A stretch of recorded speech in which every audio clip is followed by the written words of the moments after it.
Alright! Sa pangarap na naabot, isa nga rito ang veterana, maganda at nananatiling mahusay na aktres na si Snooki Serna. May kwento kasi Snooki na marami siyang pangarap na natupad pero may natatangi at masasabi niyang proud moment niya sa buo niyang showbiz career dahil ito ay natupad. Panoorin natin. Biggest dream mo sa showbiz na natupad? Biggest dream sa showbiz na natupad?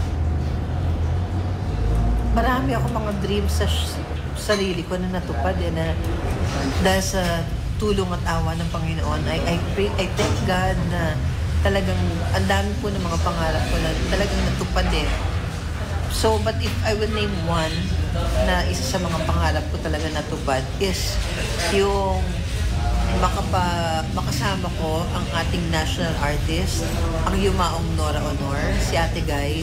Meron kaming pelikulang nagawa after so many years in the industry. Finally, nakasama ko din po si Ate Guy. At medyo naging close pa kami ng mga time na yon. At para sa akin, isang malaking karangalan na mapansin ako ng isang Nora Honor at naging close ko pa na hindi ko akalain na pamisa-misa kakamustahin ako sa messenger, nakakataba ng puso. Yun siguro yung isa sa mga talagang masasabi kong kung magmamalaki tayo ng konti, yun ang proud moment ko, yung masabi kong nakasama ko sa isang pelikula, si Miss Nora Honor. Okay.